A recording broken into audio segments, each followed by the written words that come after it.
감정이라는 세계, 시간에 대한 인식을 바꿔라. 우리는 시간의 물리적인 양을 바꿀 수 없다. 이 글을 쓰고 있는 동안에도 몇 초간의 시간이 흘러가고 지금은 과거가 되면 오늘은 어제가 되고 있다. 이 과정을 멈추는 것은 불가능하다. 하지만 시간에 대한 우리의 인식을 바꿀 수는 있다. 그러려면 무엇보다도 의식적으로 시간을 경험해야 한다. 고정된 구조로서의 시간관념이 희박해지는 오늘날, 이는 그 어느 때보다도 중요하다. 옛날에는 봄, 여름, 가을, 겨울의 사계절이 한 해의 시간뿐만 아니라 사람들이 하는 일도 나누었다. 봄에는 씨를 뿌리고 여름에는 논밭을 보살폈으며 등등의 이렇게 이제는 24시간 신선한 과일을 맛볼 수 있으며 1월에는 뜨거운 햇빛을 쬐고 싶다면 카리브해나 일광욕실로 현감이 된다. 기독교의 성주간이나 유대교의 안식일, 하루에 5번씩 정해진 시간에 기도를 하는 이슬람교의 슬라트 같은 종교의식도 그 중요성이 점점 낮아지고 있다.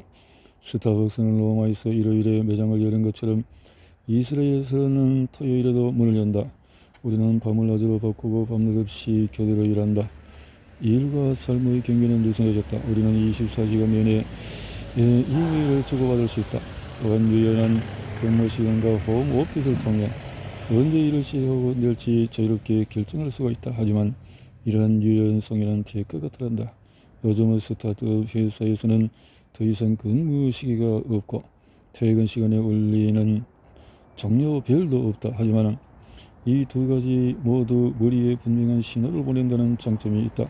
이제는 일을 끝났다라는 감각을 느끼기가 힘들다. 틀이 없어지면 우리의 시간관념도 훌거워진다. 시간이 너무 빠르거나 너무 느리게 흐르면 우리의 뇌는 적극적으로 개입하려 한다. 반면에 습관과 일상은 우리의 시간 감각을 무디게 만든다. 우리의 뇌가 반복적으로 처리하는 정보나 일상의 과정은 머릿속에서 지름길을 발견한다.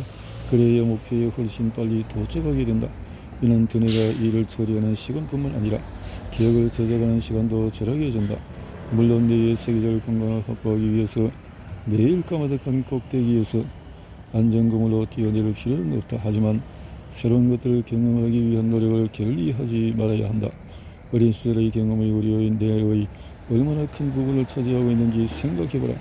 아이의 눈을 통해서 우리는 세상이 여전히 새로운 것으로 가득하다는 사실을 알 수가 있다. 직장을 가는 새로운 출근길을 찾아보라. 먹은 적이 없는 3가지 코스 메뉴도 준비해보라. 좀 더 큰 규모의 변화를 꾀한다면 기부나 자선활동에 참여해보는 것도 좋다.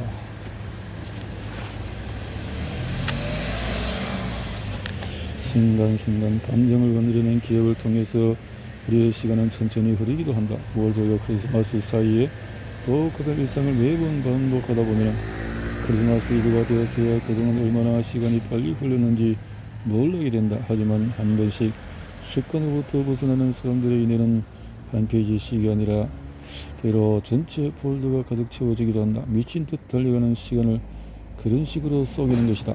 내 경험을 볼 때 이는 때때로 관점을 바꾸는 데도 도움이 된다. 우리는 항상 앞으로 보면서 달려간다. 우리의 미래에는 무엇이 기다리고 있을까? 기업가들은 혁신을 위해서 싸운다. 투자자들은 추세를 예측하려고 노력한다. 또 한 걸음 더 미래에 가까워지고 있다는 인상을 주기 위해서 항상 최신 기기를 구입하려고 한다. 4,000년 전에 메소포타미아 동쪽의 바빌로니아인들에게 과거란 자신들 앞에 놓인 것이었다. 바빌로니아인들에게 과거를 의미하는 단어인 파나투는 앉는다 얼굴이라는 단어와 뿌리와 같다. 반면에 미래를 의미하는 단어 와르키툼은 언어학적으로 등 혹은 뒷면 같은 단어와 밀접하게 관련이 되어 있다. 언뜻 듣기로는 의미가 잘 떠오르지 않는다. 우리는 세계에서 미래가 뒤가 아닌 앞에 놓인 것이기 때문이다. 우리는 미래를 바라본다. 하지만 바빌로니아인들은 반대로 뒤쪽으로 먼저 접근했다. 기차를 타고 있다고 상상해보자. 기차는 미래를 향해 가고 있다. 우리는 기차가 가는 방향의 풍경을 창문으로 바라본다. 모든 풍경이 당신을 향해서 다가온다. 절로의 끝에 선 나무들이 당신을 휙휙 지나가는 것으로 그 속도를 가늠해 볼 수 있을 것이다. 시간을 바빌로니아처럼 느끼는 사람이라면 미래를 향해서 내딛는 모든 발걸음마다 커져가는 과거를 바라볼 수 있을 것이다. 하지만 우리처럼 단순하게 현재에서 미래를 바라본다면 남는 공간이 거의 없다.